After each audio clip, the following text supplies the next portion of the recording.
આપનું સ્વાગત છે। જૂનાગઢના ભેસાણ ખાતે આમ આદમી પાર્ટી દ્વારા જનસંપર્ક કાર્યાલયનો શુભારંભ કરવામાં આવ્યો। જૂનાગઢના ભેસાણ ખાતે આમ આદમી પાર્ટી દ્વારા ભેસાણ ભવન જનસંપર્ક કાર્યાલયનો શુભારંભ કરવામાં આવ્યો। આ તકે કાર્યાલયનો શુભારંભ કરવામાં આવ્યો, જેમાં આમ આદમી પાર્ટીના પ્રદેશ પ્રમુખ ઈશુદાનભાઈ ગઢવી તેમજ ગોપાલ ઇટાલિયા બંને દ્વારા રિબિન કાપીને દીપ પ્રાગટ્ય કરી અને કાર્યાલયને ખુલ્લું મૂકવામાં આવ્યું હતું। આ તકે ભેસાણના આજુબાજુના ગામના યુવાનો અને કાર્યકરો મોટી સંખ્યામાં ઉપસ્થિત રહ્યા હતા અને આ કાર્યાલયમાં આજથી તમામ લોકોના નાના મોટા પ્રશ્નોનો તાલુકા પંચાયત કે મામલતદાર કચેરીના કામોને લોકોને ધક્કા ન ખાવા પડે તે માટે કાર્યાલય ખોલવામાં આવ્યું છે। જ્યારે વિસાવદર ભેસાણની પેટા ચૂંટણીમાં આમ આદમી પાર્ટી દ્વારા લોકોના પ્રશ્નો હલ કરવાની શરૂઆત કરી દેવામાં આવી છે, જેને લોકો અને કાર્યકરો મોટી સંખ્યામાં હાજર રહ્યા હતા।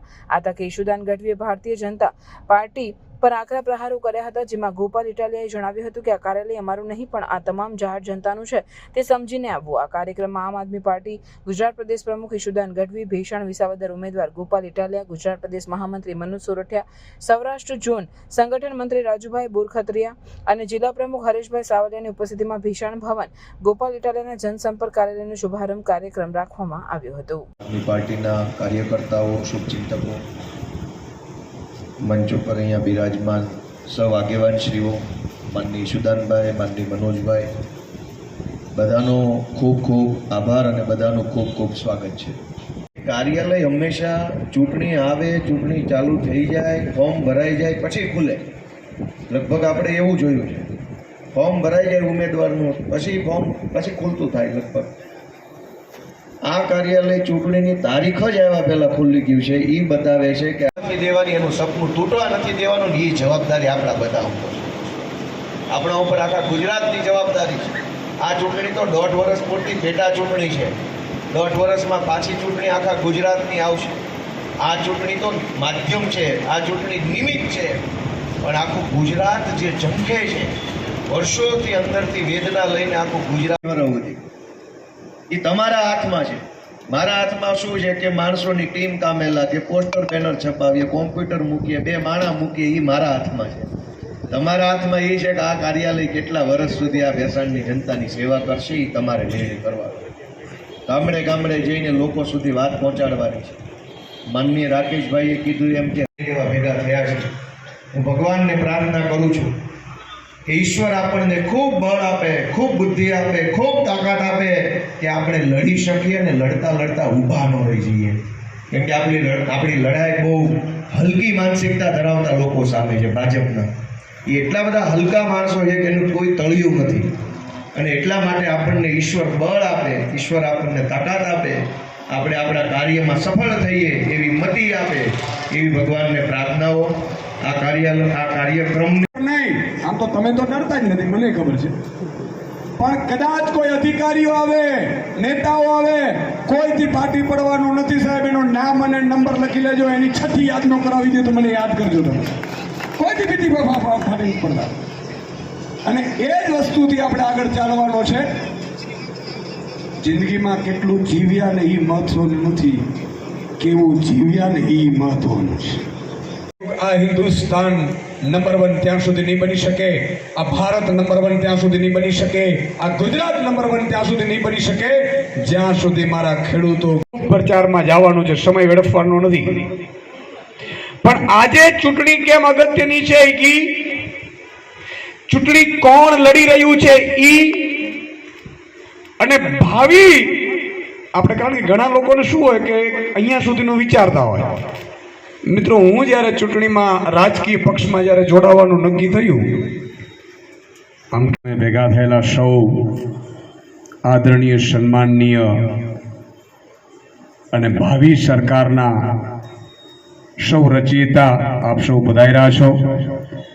આપણે આજે જેની જાનમાં તૈયાર થયા છીએ એવા વરરાજા ગોપાલભાઈ ઇટાલિયા, મનોજભાઈ, હરેશભાઈ, રાજુભાઈ, ડૉક્ટર સાહેબ, કિશારભાઈ, ધર્મેશભાઈ, બહેનશ્રીએ વાત કરી, જીતુભાઈ અને આખી ટીમ અને આપ સૌ, અને જ્યાં ચૂંટણીઓ હોય ને અમને એમ લાગે ને કે ઢગલો મોટી ટીમ છે, ડૉક્ટર હિતેશભાઈ વઘાસિયા, આ આખી ભેસાણની ટીમને જેટલા અભિનંદન આપીએ એટલા ઓછા છે, એમને જેટલો આભાર માનીએ એટલો ઓછો છે।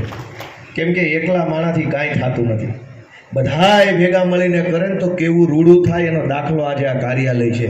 હું તો ગામડામાં ફરતો હતો, કિશોરભાઈ ભેસાણ સંભાળતા હતા, રાકેશભાઈ ડિઝાઇન સંભાળતા હતા, રાકેશભાઈ હીરપરાને બધું કેમ્પેન સંભાળતા હતા, એની પાછળ રહેલા રાજકોટના પિયુષભાઈ આ પ્રિન્ટિંગ બધું સંભાળતા હતા, મનોજભાઈ એની ઉઘરાણી કરતા હતા, તૈણે પાસે પ્રિન્ટિંગ ક્યાં પહોંચ્યું, ડિઝાઇન ક્યાં પહોંચી, લગાડવાનું ક્યાં પહોંચ્યું. બિલકુલ આજે અમારા લોકલાડીલા ઉમેદવાર ગોપાલભાઈ ઇટાલિયાનો કાર્યાલય ભેસાણ ભવનનો આજે ભેસાણમાં શુભારંભ કરવામાં આવ્યો છે. આ કાર્યાલયથી લોકોના કામો થશે, લોકોના નાના કામો હોય એ કામો સતત ચાલુ રહે એવો અમે પ્રયાસ કરીશું. લોકો સરકારી કચેરીઓમાં ખૂબ ધક્કા ખાતા હોય છે અને ન્યાય નથી મળતો, એ માટેનો પ્રયાસ કરીશું. અને વિસાવદરની ચૂંટણી જે આવી રહી છે, વિસાવદરની ચૂંટણી એ માત્ર 1.5-2 વર્ષ માટેની ચૂંટણી નથી. વિસાવદરની ચૂંટણી આખા ગુજરાતના ખેડૂતોનું ભવિષ્ય નક્કી કરનારી ચૂંટણી છે. જો ભૂલથી પણ આ ચૂંટણી ભાજપ જીતી જાય તો આખા વિસાવદર સહિત ધારી અમરેલી સુધી ઇકોઝોન લાવી દેશે. ખેડૂતોને ડર છે, ખેડૂતોને ભાવ નથી મળતા અને ખેડૂતોમાં નારાજગી છે. એ પણ ભાજપ છે એને એમ થશે કે ભાઈ ખેડૂતો નારાજ નથી, ખેડૂતોને દેવા માફીનો મુદ્દો નહીં આવે. એટલે આ આખા ગુજરાતના ખેડૂતો અને શ્રમિકો ચૂંટણી લડી રહ્યા છે. શું કામ? જો આ ચૂંટણી ફરીથી ભાજપ હારશે, આમ તો અત્યારે જે રીતે સર્વે છે અમારું, ત્યારે ગોપાલભાઈ ખૂબ લીડથી જીતી રહ્યા છે, પણ આ ચૂંટણી ભાજપ હારી ગયું એટલે આખા ગુજરાતના ખેડૂતો જીતી જશે. ગુજરાતના ખેડૂતોનું દેવું ભાજપે માફ કરવું પડશે. ખેડૂતોને જે પૂરતા ભાવ નથી પડતા, સ્વામિનાથન કમિશનના રિપોર્ટ પ્રમાણે એ ભાવમાં આપવા માટે ભાજપ મજબૂર થશે. શ્રમિકો મજૂરોને જે રીતે પરેશાન કરવામાં આવે છે, સરકારી કચેરીઓમાં ભ્રષ્ટાચાર થાય છે, ભ્રષ્ટાચાર એને બંધ કરવો પડશે. જો આ ચૂંટણી ભાજપ હારી ગયું તો ભાજપ એવું માનશે કે સૌરાષ્ટ્રમાં જે ખેડૂતોને વીજળીની સમસ્યા છે, પાણીની સમસ્યા છે, ફેન્સિંગની સમસ્યા છે અને ચારે બાજુ ખેડૂતો જે પીડિત છે ભ્રષ્ટાચારથી, જે એપીએમસીમાં જાય તો ત્યાં પણ મોટા ભ્રષ્ટાચાર છે, એ બંધ કરવા પડશે. એટલે આ મુદ્દો ખેડૂતોના મુદ્દાઓની ચૂંટણી છે. અને હું સમગ્ર વિસાવદરની જનતાને ફરીથી કહું છું કે ગોપાલભાઈ જેવો મજબૂત લીડર તમને મળ્યો છે કે ન એ ડરી શકે, ન ઝૂકી શકે, ન ભાજપ એને ખરીદી શકે, આવો મજબૂત ઉમેદવાર તમને મળ્યો છે. એટલે કોઈ પણ પક્ષમાં એક પણ મત બગાડ્યા વગર ગોપાલભાઈને જીતાડજો, આખા ગુજરાતના ખેડૂતોને જીતાડજો. અને આખા ગુજરાત તો નહીં, અને ભારતના ખેડૂતોની મીટ છે એ વિસાવદરની ચૂંટણી ઉપર છે. વિસાવદરની જનતા ખમીરવંતી છે, એ કરીને બતાવશે એવો મને પૂરો વિશ્વાસ છે. બિલકુલ અત્યારે તો એકતરફી માહોલ છે.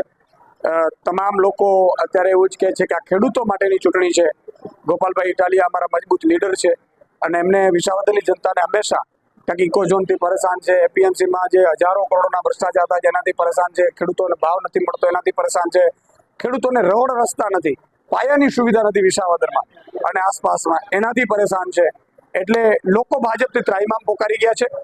બીજી પાર્ટી, એને ખબર છે બધાને કે બીજી પાર્ટીનો શું રોલ છે, કારણ કે અમે 4 સીટ છે એ કોંગ્રેસને એમને આપી દીધી હતી, અમે લડાવ્યા નથી. શું કામ? કે ભાજપને હરાવવું છે.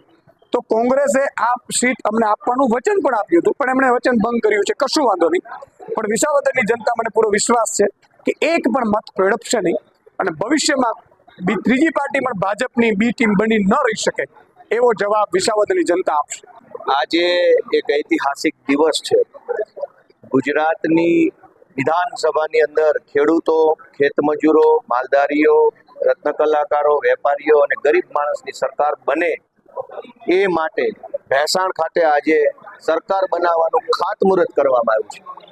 આજે અહીંયા આમ આદમી પાર્ટી દ્વારા ભેસાણ ભવન ખોલવામાં આવ્યું છે. આ આમ આદમી પાર્ટી દ્વારા ખોલવામાં આવેલું કાર્યાલય એ ભેસાણની જનતાની સેવા કરવા માટે, ભેસાણની જનતાની મુશ્કેલીઓ સાંભળવા માટે, સાંભળેલી મુશ્કેલીઓનું નિરાકરણ લાવવાનો વધુમાં વધુ સારો પ્રયત્ન કરવા માટે અને એવી રીતે ભેસાણની જનતા અને આમ આદમી પાર્ટી વચ્ચે એક પરિવારનો સંબંધ બને એ માટે થઈને આજે એક પરિવારનું સરનામું અહીંયા ચાલુ કર્યું છે. આ ભેસાણ ભવન કાર્યાલયના શુભારંભ પ્રસંગે ભેસાણ વિસ્તારના અલગ અલગ ગામોમાંથી અનેક મહાનુભાવો, આગેવાનો, સામાજિક વ્યક્તિઓ, આમ આદમી પાર્ટીના કાર્યકર્તાઓ, અમારા માનનીય નેતા માનની શ્રી ઈશુદાનભાઈ ગઢવી, માનની મનોજભાઈ, સૌએ બહોળી ઉપસ્થિતિ રહી અને આ સરકાર બનાવવાનું ખાતમુહૂર્ત અને ભેસાણની જનતાના પ્રશ્નોને વાચા આપવાનું ઠેકાણું એટલે કે વેસાણ ભવનના ઓપનિંગમાં હાજરી આપી છે. ખૂબ ખુશીનો દિવસ છે.